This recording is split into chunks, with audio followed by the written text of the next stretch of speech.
keep the planning commission in one room so we don't have to learn multiple systems. This is a challenge. We like to keep you on your edge. Exactly. So thank you. You are keeping All right, us on our toes. welcome. So good to see you here today. Both of you. Thank you for being here. We just love the work you do, by the way. Thank you. So, good afternoon, board, Dr. Casey, and all the citizens and county staff around the room. Thank you for giving Commissioner Sloan and myself the opportunity to present our 2023 Chesterfield Planning Commission meeting. I do have some notes here. I kept mine digital because I figured after seeing Lego's presentation this morning about, planting 1,140 trees, the least I could do would be to not print the paper today. So I'm doing my part too, Lego. But I do want to thank Joanne Weeworker for, like I said, being my speechwriter here. So anything that, is coherent and sounds good, give her the credit. If I go off script, you'll know, because that's the part that, is not as good. So, should we just spend the next few hours talking about ZOMOD like we did at our work session? No? We got time for that later. All right, well, I'll save you from ZOMOD, and we'll just jump into the Chesterfield Planning Commission annual report. So, for those that don't know, we take actions as a commission on zoning petitions, site development plans, zoning ordinance amendments, comprehensive planning initiatives. And this is an opportunity for Vice Chair and myself to present to you what the Planning Commission has been up to, but also just acknowledge our staff, our planning staff, who really do the lion's share of the work behind the scenes. I kind of look at our role where, if anybody's familiar with the great movie Office Space, what exactly do you do? Well, we take the reports and then bring them to you. So that's kind of our role, I guess. But staff's amazing to work with. I cannot say enough about the opportunity that we've had to work with them. And I know Mr. Sloan's been on the commission now for 9 years, year 5 for me. It's just been a pleasure. So I'm going to jump right over to the next slide. So last year, we made recommendations for approval on 6 zoning ordinance amendments, 1 comprehensive plan amendment, and 84 zoning cases. And those were recommended approvals by the Planning Commission as well as approved by the Board of Supervisors. I do want to take a quick moment. You can see in that photo, that's our commission in 23. And Ms. Gloria Fry, who served for 8 years before retiring last year, I do want to take just a moment to thank her for her service, everything she did over her 8 years, including mentoring me. So if by chance you're still listening, Gloria, thank you. I'm moving along. All right, so in this one, back to my notes here.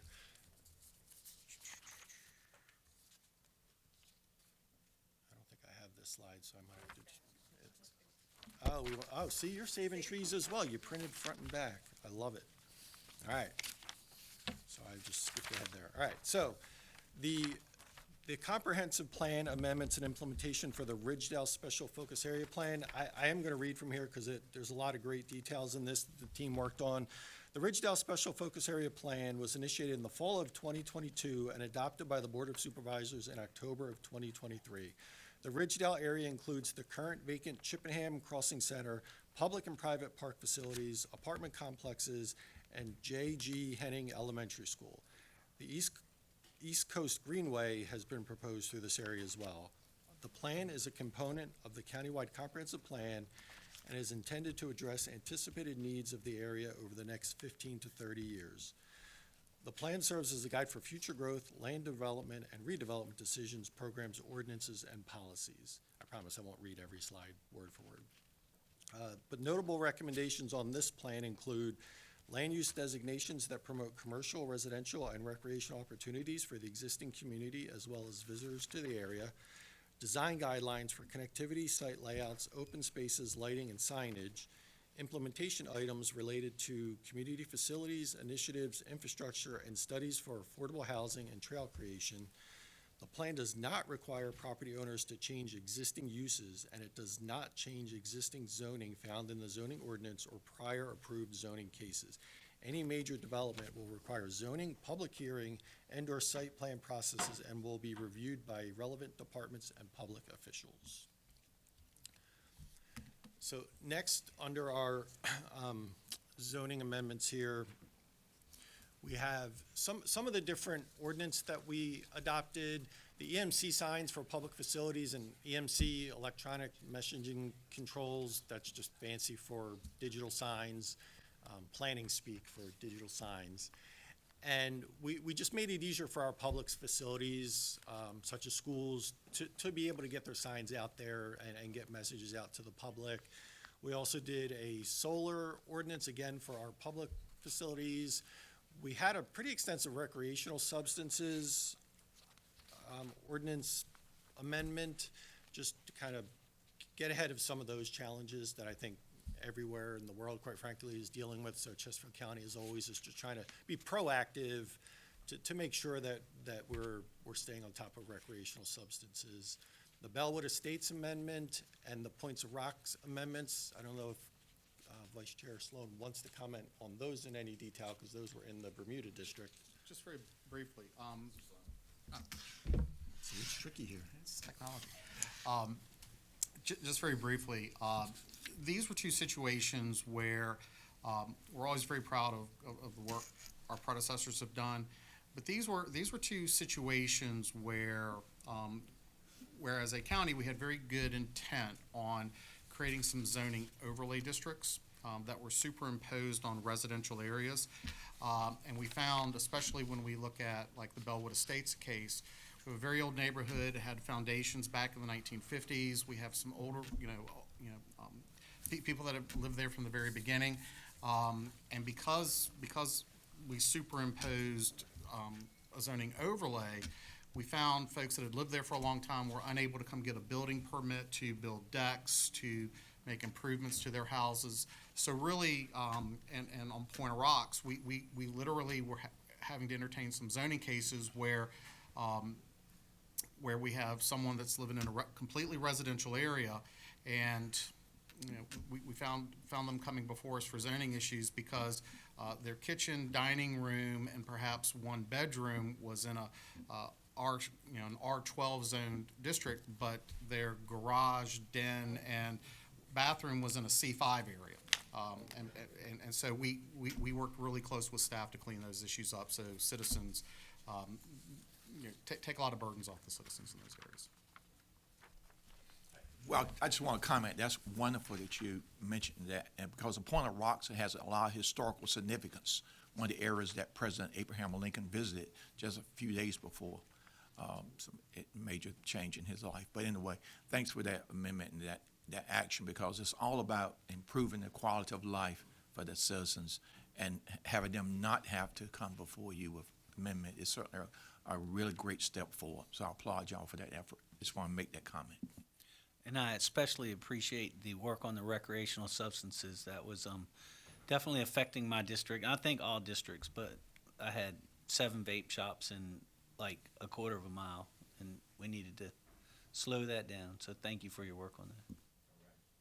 Thank you.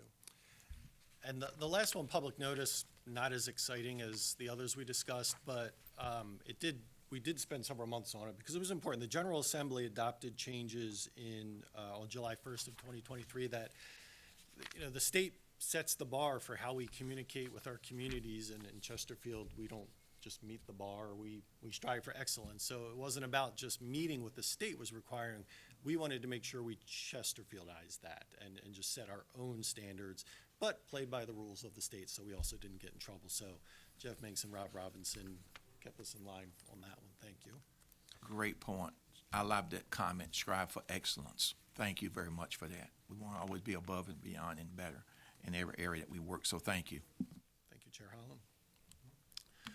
So the National Planning Conference, this was April of last year, where 6 members of the planning team and then so I was vice chair last year, vice chair and chair of the Planning Commission attended the American Planning Association's National Planning Conference in Philly, the greatest sports town in the world, by the way, if anybody's wondering. It was That's why he's my planning commissioner. Exactly. Dr. Miller knows. They're the only ones with a jail in the football stadium in the country. The vet's not there anymore, which I miss the vet. You open yourself up, bro. Oh, as we do. I welcome it. So I'm going to read a few notes on the conference itself. There were more than 4,000 planners, commissioners, and consultants from across the country attending the conference to learn about best practices and other strategies for planning. There were over 200 sessions and 60 mobile workshops on a variety of topics for attendees to take a deep dive into many of the facets of the planning world. We focused on learning a lot about geodata and ArcGIS and urban land use and brownfield and affordable housing. And there was a ton of fantastic content in that, and I'm incredibly glad I went. But in addition to the conference itself, just being there with the planning department, it's, as I think everybody knows, it's often more about who you're doing your work with as opposed to what you're doing, and being able to be in this role with the support of our board, as you know, but the planning team. So having 4 days, it was just an amazing time, not just because it was 4 days in Philly, but 4 days with this team, just really getting to know each other on a personal level. So I appreciated the retreat immensely. And there was, I guess there was one, you could sign up for a tour, and I decided to give my own special take on it since I lived there for 24 years. So we did our own private tour, just our group, 3 hours one afternoon, and just really walked the entire city, got to know each other. And I personally appreciated getting to see my own hometown through the lens of this planning department, because they bring such a different insight, just a vision and an appreciation that I never had growing up. So I loved being able to go back there and see it with this team. I can't speak enough about how much I appreciated the county sending us on this trip to Philly, not only to learn about planning, but to just bond as a team. It was a great 4 days. Let's see here. All right, so back to some numbers. So we had 84 zoning cases recommended for approval by the Planning Commission and approved by the Board of Supervisors. So that included 7 new residential cases, 48 non-residential cases, 14 second or two-family dwellings, and then 15 amendments to previously approved cases. All right, let me, all right. Moving along, let me just go to the next one. So here, all right, I might have to look down at the paper. These numbers are hard to see up there. But, so this map, if anybody can't see it, it's the approved zoning cases by magisterial district. So in 2023, Bermuda had the most cases at 23. Congratulations, Commissioner Sloan. That was followed by Clover Hill with 20, Matoaka with 16, Midlothian with 15, and Dale with 10.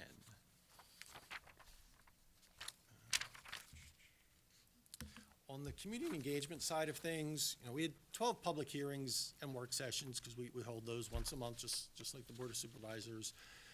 We also had 75 zoning case community meetings, and I do want to drill down on that for a moment, because yes, we have the Board of Supervisor hearing, we have the Planning Commission hearing, but before those two stages, we're also going out to the community, and we are making sure that we get feedback earlier in the process and having an open dialogue with our community. And, the public hearing is great for hearing the comments, for consuming the comments, and trying to deliberate on these cases, but we really do make an effort to try to get out there as early as possible. And the planning staff is fantastic about setting those up, advertising those, and just making sure we are getting the information out there so that people know what's coming, and they can work with us through the process, not just hear about it toward the end of the process, but be a part of the process with us. And then we had 10 community meetings on comprehensive plan and ordinance amendments. And I'll add to the community engagement these days, even before COVID, but especially post-COVID, a lot of this is also done online. So these are just the formal meetings that we've had, but I know staff the case managers spend countless hours on the phone, email, just constantly communicating with the applicants, with the community, because we get the emails and the phone calls as well, but quite often, frankly, they're already well-informed on what's going on because they've spoken with the experts that we depend on in the planning department to really hold their hand and walk them through a case for us, so thank you. All right, so looking ahead to this year, we have ZOMOD, which is, in progress, and there's a long description here that I'm gonna save you from. I'm not even gonna read it, because you're gonna be learning a lot about ZOMOD upcoming, so. The Eastern Route 60 corridor plan, that's one, it's in my district, so I am personally excited about that one, and we've been having some stakeholder meetings, including one just a day or two ago. I don't even know what day today is, but it was probably yesterday. Over at Gather in Midlothian, we had a meeting with the Midlothian Business Alliance to get them engaged in the process. Then we also have a subdivision ordinance amendment, a comprehensive plan update for chapters 10, the land use plan, and chapter 14, the bikeways and trails plan, as well as a Western 360 corridor plan, which will be kicking off this summer. So here we have some statistics. The total number of zoning opinions processed, 430. So that is somebody coming in who's considering doing something with their land, and they just want the opinion of the planning department to know if what they're thinking may be viable, maybe it's a great idea, maybe it's a horrible idea, but it's early in the process. The staff just sits down and just goes through what they're thinking. And you'll see these numbers just greatly decrease as you go through the process, because then zoning opinions authorized to move forward to 209. So as you can see, fewer than half of the land use ideas that come to us from the owners of their land don't even make it to step 2. So they're very good about vetting it and making sure it meets our comprehensive plan. It's something that makes sense for Chesterfield before they bring it to us and ultimately bring it to you. So staff does a fantastic job of vetting every zoning opinion. And then they have a pre-app meeting, and we have 140 pre-app meetings where they just sit down with the applicant and really start guiding them through the process. And then we had 138 zoning applications submitted. So out of 430 owners of land in Chesterfield County, 138 of those got as far as submitting a formal application to come through the process with the rest of us. And as you can see there, 84 last year ended up being ultimately approved by your body to move forward with enhancing the use of their particular piece of property. Mr. Chair, Yes, sir. Mr. Engel. go just for like it. to point out that that's less than 20% of all the cases that were documented that came through the door, that don't even count the cases that you mentioned that somebody's talked to somebody and decided that they weren't even gonna come in and ask, so it never got counted. So I think it's very important, because a lot of our citizens think that your board and our board approve everything that comes through the door, and this shows that it's less than 20% in the past year that got approved. Thank you I asked for those statistics last year, and thank you for bringing them this year. I looked in the book, I didn't see it, so I'm glad I saw it on the slide. Thank you, Supervisor Engel. I have to give credit to Director Gillies on that one. He was the one who suggested we add this slide, so thank you. And just to give an idea of the current workload, as of right now, we have 94 pending zoning cases in the queue, with 19 of those on hold. But with our case managers, that's an average of 23.5 active cases on every case manager's desk right now, with 18 3/4 of those being excluding the ones that are on hold, so the ones that they're actively working on. So we definitely keep them busy here in Chesterfield. All right, so our statistics for 2023, we're almost done throwing numbers at you. In fact, I think this is the last slide of numbers we're throwing at you. So approved preliminary plats 10, approved final plats 88, approved site plans 106. We're really testing my LASIK here. Major was 80, and minor was 26. Nice. All right, good job, LASIK. Approved construction plans 22, approved commercial site plans 39, and approved building permits reviewed by planning 4,763. I said no more numbers, I lied. All right, the number of phone calls, we added a few extra slides for you, Supervisor Engel, just to give you some more data. You can thank Director Gillies for these too. Number of phone calls to the planning department, approximately 4,200. Number of written determinations completed and sent, 141. Research projects for the comprehensive planning and zoning administration, over 30, or administrator, sorry. Postcards sent, 9,174 postcards sent, which is basically advertising everything that is coming before these bodies to make sure that as many people as possible know what is going to be happening at our public hearings. And then the public hearing advertising cost, $70,190 to make sure that we are communicating with everybody in the community. So this is our last slide, and so this is our current team. And I do want to take a quick moment and thank Supervisor Schneider for appointing Commissioner Hardin, because this team last year was the last 4 years was an amazing team, and Commissioner Hardin has just come in and been such a great addition to this team. She's wonderful, so thank you for her. And just this commission, I had no idea what I was getting into 4 years ago, but this team you see before you on the screen, it's meant the world to me. It has been just such a pleasure to work with this team, and I look forward to working together for another 4 years with the Planning Commission. And with that, I will either open it up for questions, or if Commissioner Sloan has any comments. Members of the board, take just 1 minute here. I would like to make sure that I point one thing out, and I would like to give some additional recognition to Director Gillies and the team over in planning. One of the things that I think that benefits all of us in the county is our ability to create more opportunities for citizen involvement in the zoning process in its entirety. And what has transpired in the planning department since the appointment of Director Gillies has been nothing short of amazing. We live in a world now where any citizen at any point in time can log into the county website. They can find the most up-to-date information on where a case is. They can look up vital statistics on a case. The amount of citizen participation that we're able to get in certain cases now, because we're able to do community meetings. Teams meetings aren't always appropriate in zoning cases, but we have seen significant improvement in citizen involvement in the process.